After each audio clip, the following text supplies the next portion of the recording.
In 1999, a hiker disappeared while crossing an old wooden bridge deep in the mountains of northern Washington. When rescuers arrived, they found his backpack, his camera, and a note that read, "The bridge counted 216 steps on my way across. 217 on the way back. He was never seen again." They called it an accident, a simple fall. But years later, locals began to notice something else. Every time someone crossed that bridge, the number of steps was never the same twice. Hidden among the thick evergreens and mist-covered ridges of a small logging town called Hollowmere, there's a ravine so deep that even sound seems to vanish into it. At its narrowest point stands an old suspension bridge, built in the 1940s, weathered, creaking, and long abandoned by the county. For the locals, the bridge has always been part of the background, a forgotten relic from a time when the forest still hummed with sawmills and riverboats. But for those who grew up in Hollowmere, it carried stories. Some said you could hear footsteps echo long after you stopped walking. Others swore that if you counted the planks, you'd never reach the same number twice. It wasn't a place people went for fun. Except for one man, David Rourke, a photographer who'd recently moved from Seattle after losing his job and, as friends would later say, a sense of direction. He rented a cabin near the river, spent his days exploring forgotten trails, and filled his notebooks with sketches of trees, reflections, and bridges. He told neighbors he was working on a project, something about time and distance. In his journal, he often wrote about the bridge. He described how the boards seemed to shift underfoot, how the air above the ravine felt thicker the longer he stood there. In one entry, dated October 5th, he wrote, "It feels like the bridge is remembering me. I count my steps, but it always disagrees." On October 11th, 1999, David left his cabin just before sunrise. His neighbor saw him carrying his camera, tripod, and a small journal tucked under his arm. The weather was clear but unusually quiet. No wind, no birdsong, just a heavy stillness that made even the forest seem to listen. By noon, the clouds had rolled in. The first rain of the season began to fall. When David didn't return by evening, his neighbor grew concerned. The next morning, his car was found parked by the trailhead leading to the bridge. The search took 3 days.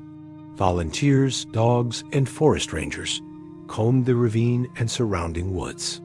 They found his tripod on the bridge, legs extended, camera missing. Further along, near the middle, lay a small notepad sealed in a plastic bag. Inside, in hurried handwriting, were just 2 lines, 216 across, 217 back. It moved. That was the last thing David ever wrote. The river was dredged. Ropes were dropped into the chasm. Nothing, no body, no sign of a fall, not even a scrap of clothing. The official report said he likely slipped, but the rescuers who stood on that bridge swore something felt off. One ranger described the boards as uneven, as if they'd been rearranged overnight.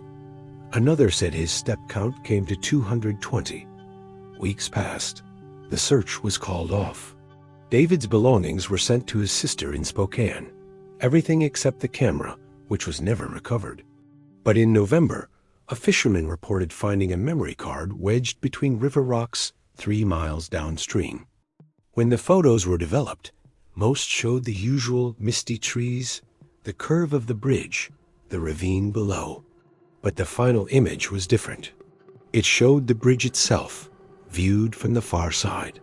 The boards were warped, twisted slightly, as if the bridge were curving inward, folding upon itself. And standing in the center of the frame was a blurred figure, tall, featureless, and facing the camera. Investigators dismissed it as motion blur, but those who'd known David said he never took self-portraits. And besides, if the photo was his, who took it? Over the years, hikers continued to visit the site, counting their steps out of curiosity. Some claimed the number was always changing, 214 one day, 221 the next. A few said they heard faint clicking sounds, like the shutter of a camera, when no one else was there.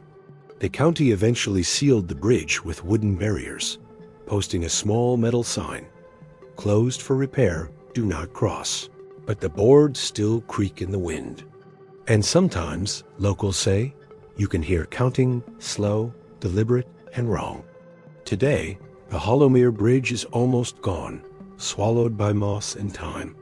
Only a few of the old planks remain, stretching over the mist like ribs. Teenagers still dare each other to visit, but most don't stay long. They say the air feels heavier there, like being watched. And when they walk away, their footsteps never sound quite right. One of David's old journals was found years later at an estate sale in Spokane. On the last page, in faint pencil, it reads, "I think the bridge is trying to remember who built it.